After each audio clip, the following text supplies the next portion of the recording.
I was 32 when I thought I had everything figured out. My name is Matthew, my friends calls me Matt. I had a stable job, a decent house, and a woman I loved more than life itself. We met in college. Claire, she was brilliant, kind, and had this way of making you feel like you were the only person in the room. I remember thinking, this is it. This is the person I'll build everything with. And we did. Slowly, brick by brick, moment by moment, through fights and forgiveness, we built a life together. Every morning I woke up next to her and thanked whatever force existed for letting her love someone like me. I wasn't perfect, far from it, but I tried. God, I tried. I gave her everything I had because I truly believed she was my home. We weren't flashy, no constant vacations or extravagant gifts, just little things. I'd leave her notes in the kitchen when I left early. She'd warm up my coffee when I forgot it on the counter.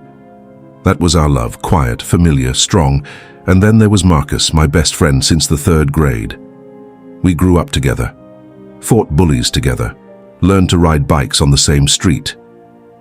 He was practically family. He'd been around long before Claire came into the picture, and when she did, it felt right to bring him in. I mean, why wouldn't I? 2 people I trusted with my life. What could go wrong? The 3 of us hung out a lot. Movies, game nights, barbecue Sundays. It was the kind of setup people envied. A best friend who got along with your wife. That's rare. I was proud of that. I thought it meant I had done something right. It never crossed my mind to question it. Not once, because when you trust someone for that long, you stop checking for cracks. You just assume the foundation will always hold. Looking back now, maybe I missed things.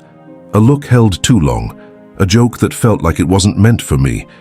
But at the time I was blind, happy, and maybe that's the most dangerous kind of blindness. When things are going so well, you forget they can fall apart. I remember the morning it happened, just like any other. I kissed Claire on the forehead, told her I loved her, and left for work. I never made it there. You never think it'll be the person closest to you. That's the part that gets you. Not the betrayal itself, but the fact that it came from someone who knew exactly where to cut. Marcus was more than just a friend. He was family. Not by blood, but in all the ways that mattered. We met when we were 8. He was the loud kid on the block who rode his bike with no hands and dared everyone else to try. I was quieter, more cautious. He pulled me into the world, and I kept him grounded. That's how it always worked. We balanced each other. We grew up side by side. Same schools, same part-time jobs, same terrible haircuts. We laughed through breakups, fights, and losing people we loved. When my mom passed, he stood next to me at the funeral like a second son. When his dad got sick, I slept on the floor of his living room for 3 nights, just so he wouldn't be alone. That's who we were. So when Claire and I got serious, introducing her to Marcus wasn't even a question. It was natural. He was the one I trusted most, so of course she had to know him. And they got along, almost too well sometimes. She'd tease him, he'd tease back, and we'd all laugh. It felt good. It felt right. I was proud that the 2 most important people in my life got along so easily. Sometimes I'd joke that if anything ever happened to me, Marcus would step up and take care of Claire. It wasn't a serious thing, just the kind of stupid thing you say when you feel invincible. When life is good and everything feels like it'll always stay that way. I never thought I'd be testing that joke for real. People think betrayal is a moment. One bad decision, one mistake, but it's not. It's a process. A slow erosion of something solid, and it usually starts with trust. Too much trust, the kind that makes you blind to what's right in front of you. Looking back, maybe there were signs, maybe I ignored them. Maybe I didn't want to believe that 2 people I loved could become something else when I wasn't looking. But I did trust them, fully. And that trust was about to be tested in the worst way possible. I don't remember the crash, not really. They say the brain protects you from things that would break you. Maybe that's true. Maybe that's why all I have are flashes. Glass, screeching, a cold silence. Then nothing. The doctors said I was lucky to even survive. 3 weeks in a coma. Tubes in my throat. Machines breathing for me, feeding me, keeping me alive while my body decided whether it wanted to stay or not. Claire was there, they told me, every day, holding my hand, talking to me, playing songs I liked, hoping I could hear her. I couldn't. It's strange waking up and realizing the world kept moving without you. People kept eating, driving, laughing, crying, all while you were gone. And when you finally wake up, they look at you like a miracle, but you don't feel like one. You feel like a ghost with a heartbeat. I couldn't speak. I could barely move. My body was weak, like it didn't belong to me anymore. My mind was slow, foggy, stuck between dreams and reality. But even in that haze, something felt off. It wasn't just the pain or the helplessness. It was the silence. The way Claire looked at me. The way Marcus didn't show up. No one said anything, but I felt it. Like walking into a room after someone's been talking about you. Everything's quiet, but too quiet. And you know. You just know. At first, I thought maybe I was imagining it. I was drugged, broken, confused. Maybe my head was just playing tricks on me. But the feeling didn't go away. It sat with me, followed me, like a shadow that didn't belong. And that's when the questions started.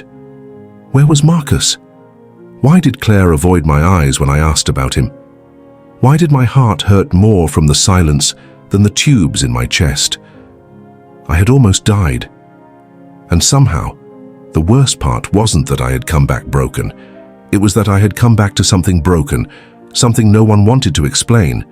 But I was going to find out. I had to. The world doesn't stop just because you do. That's the first thing you learn when you wake up from a coma.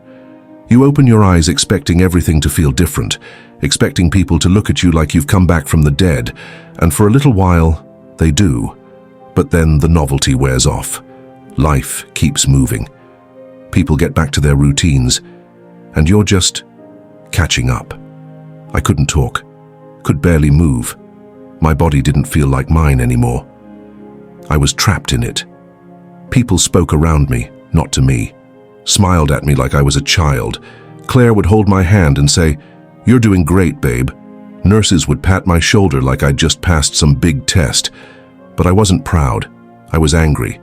I was scared. And something felt wrong. Not just with me, with everything. Claire was different. Her voice, her eyes, her presence, it all felt careful, like she was playing a part.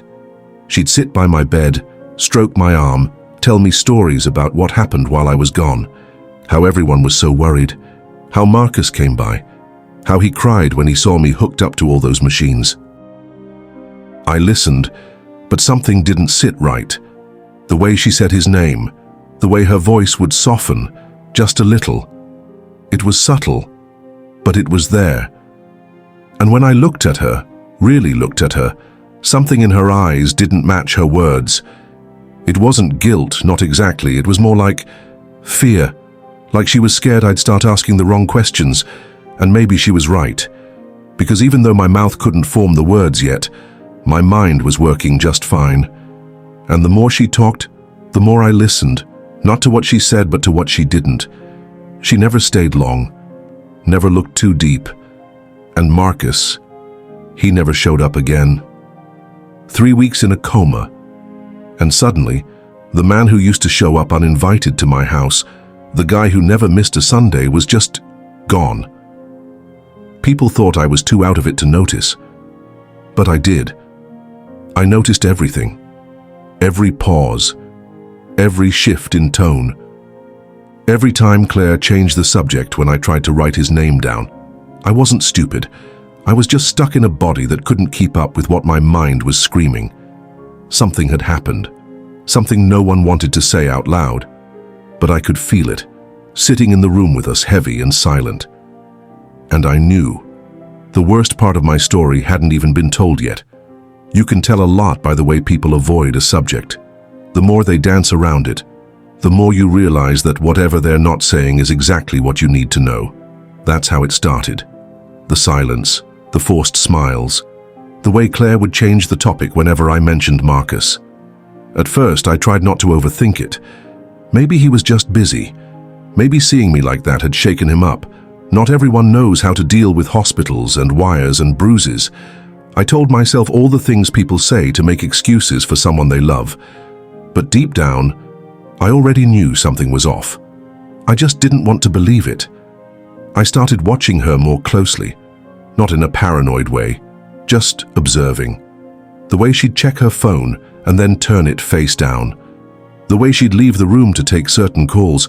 The way her face would tighten when she thought I wasn't paying attention. I noticed it all, and the dreams didn't help. I'd drift off into these nightmares where I was stuck in the coma again, aware of everything but unable to speak, screaming in silence while life happened without me. I'd see Claire laughing with someone in the dark, her face soft, her body leaning into a figure I couldn't quite make out. And every time I woke up, I felt worse than before. There was this one afternoon, I'll never forget it. Claire thought I was asleep. She was sitting beside me, scrolling through her phone, and I opened my eyes just slightly, just enough to see her, and she smiled, not at me, at whatever was on her screen. A soft smile, the kind she used to give me. She didn't even know I saw it. That was the moment everything inside me shifted. I didn't need evidence. I didn't need a confession. I knew, but knowing and accepting are two different things. It's one thing to suspect. It's another to sit with the weight of it, to realize that while I was fighting for my life, the people I trusted most had already moved on, together.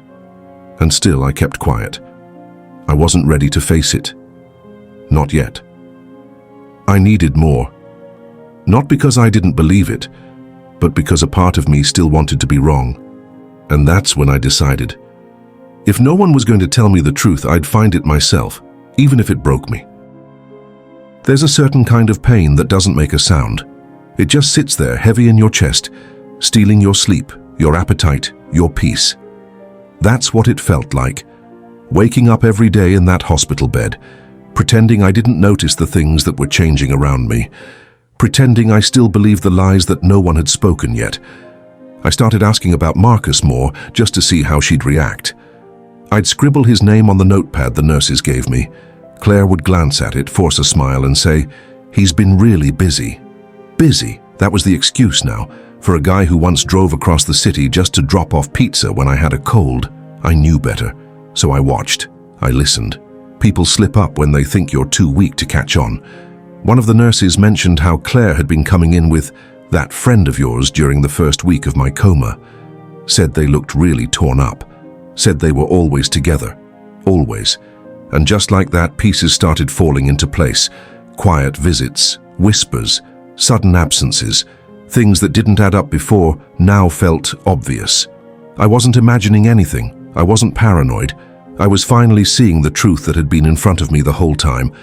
And still I didn't confront her. I wasn't ready. My body was healing, but my heart wasn't. I needed to get stronger, not just physically, but mentally. Because I knew once I opened that door, there would be no going back. And I needed to be ready for whatever came next. So I started preparing, quietly, patiently. I practiced writing more, asking better questions. I listened more than I spoke. Every little reaction, every uncomfortable pause, it all told me something. I didn't need them to confess. I just needed enough clarity to make peace with what I already knew, because something had been taken from me. Not just trust, not just love, but something deeper. Something I didn't even have the words for yet, but I would. And when I did, everything would change. You think when someone breaks your heart, it happens all at once. Like a moment you can point to and say, that's when everything shattered. But it doesn't. It happens in pieces, quiet moments. Little things you don't want to admit hurt until they all pile up and you can't carry them anymore. That's what it was like with Claire. She still showed up, still played the role. She brought me books I used to love, joked with the nurses, acted like everything was going to be okay. But there was a difference in her eyes, a distance, like she was somewhere else just pretending to be here. Sometimes I'd stare at her, trying to recognize the person I fell in love with. The woman who used to pull me into her chest after a bad day and say nothing, just breathe with me. The woman who looked at me like I was her home. That woman wasn't here anymore. Or maybe she was, just not for me. I started remembering little things she'd said before the accident, offhand comments. Nights she stayed out late and blamed traffic. The way she once asked if I thought Marcus had changed, if he ever talked about settling down. I'd brushed it off. I trusted her. I trusted them both. Now I was rethinking everything. Every memory twisted into something else. Was she already pulling away before the crash? Was there something going on that I didn't see? Or did it all start when I was lying there, unconscious, while they held each other and said things they'd never dare say if I was awake? It's a terrible thing, to be unsure of your own past, to look at moments that once made you smile and wonder if there was something else hidden behind them. Something you missed, something that was never really yours. I wanted to ask her directly. I wanted to scream, demand answers, force the truth out of her, but I couldn't. Not yet. My voice was still weak, my legs barely held me, and part of me was still afraid of the answer, afraid that if I asked, she'd confirm everything I didn't want to believe. So I stayed quiet. But the silence wasn't empty anymore. It was full of the questions building up inside me, full of the truth I could almost hear echoing behind every word she didn't say. And I knew soon I'd have to face it, whether I was ready or not. There's a moment when you stop hoping the truth isn't real and start preparing for what to do when it is. That's where I was. Not questioning anymore, just waiting. Waiting for the confirmation I already carried in my gut. Waiting for the last piece to fall, even though everything inside me already knew how the puzzle ended. The body heals slow, but the mind moves faster. I was getting stronger every day, my hands steady enough to write full sentences, my voice returning little by little. And with every inch of strength I gained, I felt the distance between Claire and me grow wider. She thought I didn't notice, but I did. I noticed everything now. She stopped bringing up Marcus altogether, almost like his name itself could break the air between us. But I wrote it down anyway, over and over, on every piece of paper, on napkins, on the back of discharge instructions, just to keep myself from forgetting who I was dealing with, who she was avoiding. And one day, I asked her. Not with my voice, I wasn't there yet, but I wrote it down. "Are you hiding something?" She didn't answer at first, just stared at the paper like it had slapped her. Then she looked at me, really looked, and said, "You've been through enough. Let's not go there. Let's not go there." That's when I knew I had to, because the truth wasn't going to be handed to me. I was going to have to go looking for it, whether she liked it or not, whether I was ready or not. I couldn't sit there any longer pretending I didn't feel the walls closing in, pretending the silence didn't already scream everything I needed to hear. So I made a decision.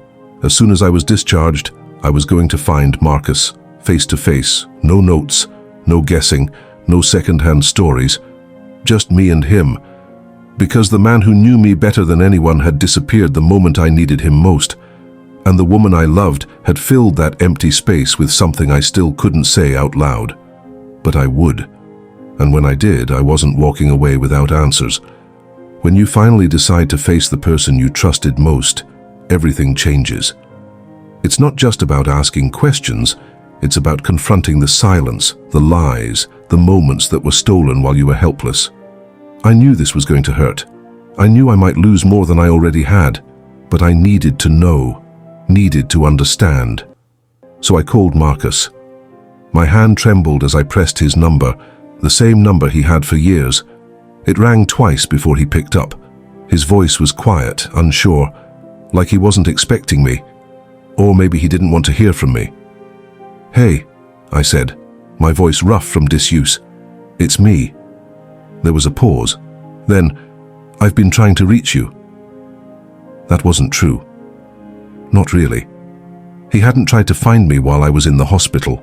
Not once. And that silence spoke louder than any excuse. I told him I was out of the hospital, that I needed to see him. He agreed, but his tone was cautious, like he was already bracing for a fight. When we met, the years melted away, but the tension didn't. We sat across from each other, neither of us knowing where to start. I asked the questions I'd rehearsed 1,000 times in my head. About the visits, about Claire, about the nights I wasn't there. At first he tried to dodge them, said things were complicated, said he didn't want to hurt me. But the truth has a way of breaking through. Eventually, he looked me in the eye and told me what I already knew. While I was fighting to live, they were falling apart. He said it happened slowly. At first, it was just comfort, two people scared and lonely. Then it became something more, something they couldn't stop. He apologized, said he never wanted to betray me. But apologies don't erase nights spent in someone else's arms, or the feeling of being replaced. I listened. I felt the anger rise and fall, the disbelief, the heartbreak. But I also felt something else, a strange relief. Because now I wasn't alone in knowing the truth. I walked away that day with more questions than answers, but one thing was clear. Nothing would ever be the same again.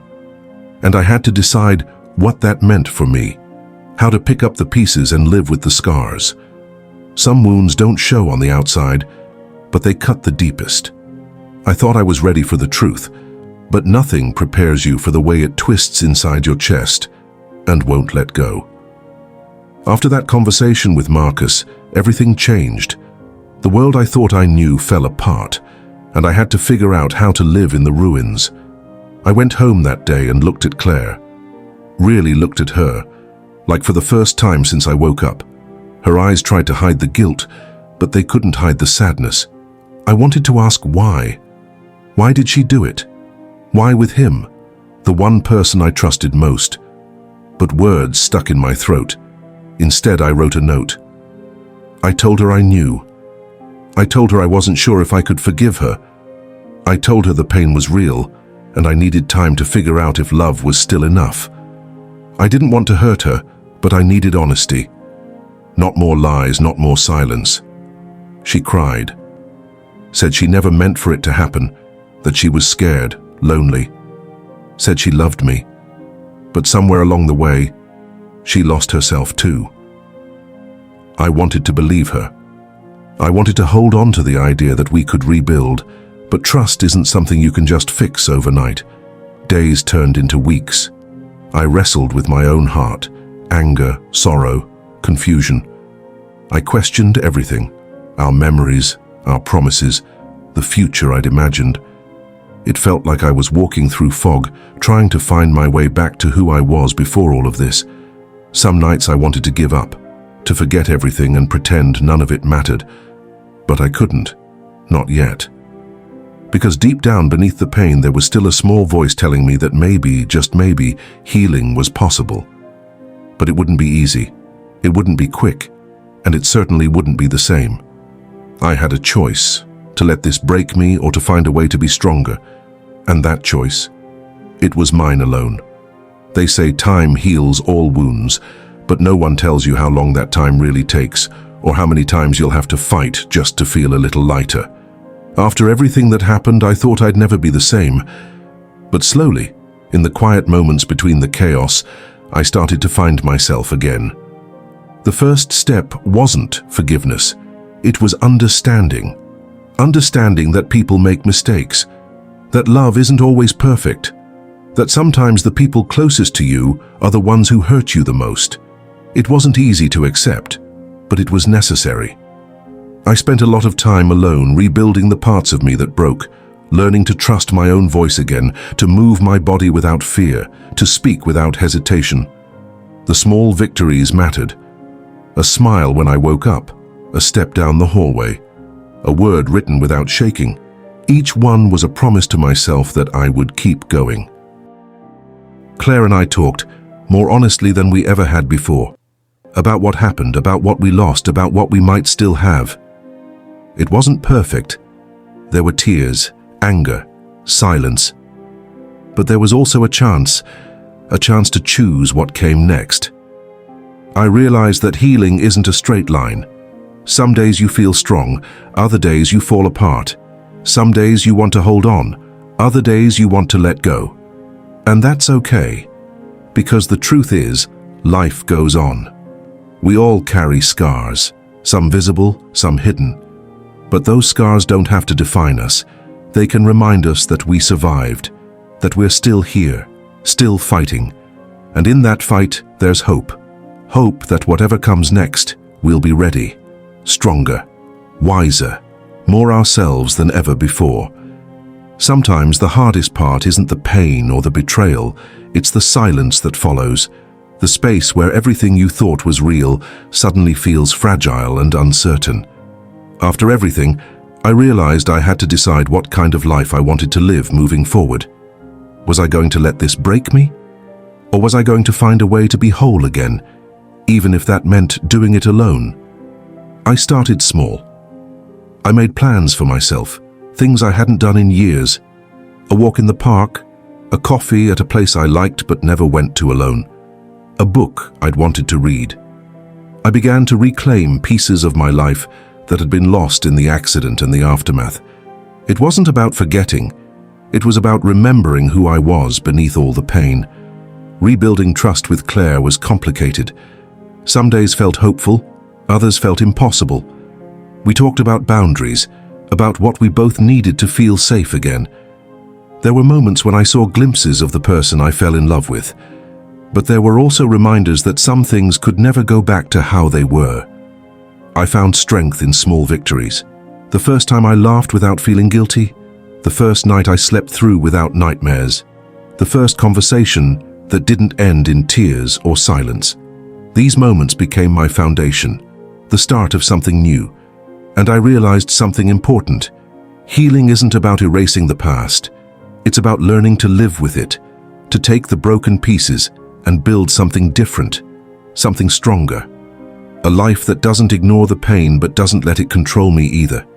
It's a journey I never wanted to take, but it's the one I'm on now. And maybe, just maybe, that's enough to keep moving forward. There comes a moment when you realize that some chapters have to end, no matter how much you want to hold on. I kept hoping things would go back to the way they were, that somehow the cracks would mend and the pain would fade away. But the truth is, some wounds change everything, and that change can't be undone. I looked at Claire one last time, not with anger, but with a deep sadness I hadn't felt before. We shared years, memories, dreams, but those years didn't protect me from what happened. They didn't stop the betrayal, and sometimes love isn't enough to heal the damage. Walking away wasn't easy. It felt like leaving a part of myself behind, but staying would have meant living in a shadow, always questioning, always doubting. I wanted more than that. I wanted to find peace, to rebuild my life on my own terms. I started focusing on myself, on my recovery, my passions, my future. Slowly, I began to see hope again. A future where I wasn't defined by what broke me but by how I chose to rise. It wasn't about revenge or bitterness. It was about reclaiming my story and choosing what happiness meant for me. And while the road ahead was uncertain, one thing was clear. I was no longer a victim of what happened. I was the author of what came next. Because sometimes letting go is the bravest thing you can do. And in that letting go, I found my strength. After everything I went through, I learned something important. Life doesn't wait for you to be ready. It just keeps moving, whether you're standing still or falling apart. And if you want to survive, you have to learn how to move with it, even when every step feels heavy. I began to rebuild not just my body, but my sense of self. I found comfort in small routines, making coffee in the morning, going for walks, calling old friends. These little things reminded me I was still here, still alive, still fighting. They became my anchor when everything else felt like it was drifting away. I also started to let go of the bitterness, not because I forgot what happened, but because holding on to that pain was only hurting me. Forgiveness wasn't about them. It was about freeing myself. It was about finding peace inside a world that had been turned upside down. There were moments when I doubted if I could ever trust again, if I could ever love again. But slowly, with time and effort, those doubts began to fade. I discovered a strength I didn't know I had, the strength to heal, to grow, to believe in something better. I realized that life isn't about avoiding pain. It's about learning how to carry it and still find joy, how to open your heart again, even after it's been broken. And though the scars will always be there, they're a part of my story, reminders that I survived, that I endured, that I'm still here. And that made all the difference. There's a quiet strength that comes from surviving the worst things life throws at you. It's not loud or flashy. It doesn't show up on the outside. But inside, it builds slowly, like a fire that never goes out. After everything I faced, that strength became the core of who I am. I stopped looking back with anger or regret. Instead, I started looking forward, with cautious hope. I began to dream again, to make plans that didn't include pain or betrayal. It wasn't easy. Some days were still dark, and the past would creep in when I least expected it. But each time I chose to keep moving. I found new purpose in things I'd forgotten I loved. Writing, music, even simple conversations with people who cared. Those moments reminded me that life still had beauty, even after heartbreak.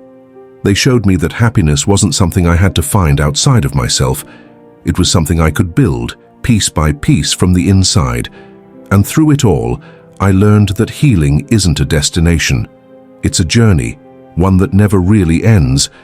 But it's a journey worth taking, because on the other side of pain there's a life waiting, a life full of possibility, strength, and maybe even love again. That's what I'm working toward now, not forgetting what happened, but living in spite of it, stronger, wiser, and ready for whatever comes next. Sometimes the hardest part of healing isn't the pain or the memories, it's learning to trust yourself again. After everything I went through, I had to remind myself that I was more than what happened to me, that I was still worthy of happiness, love, and respect.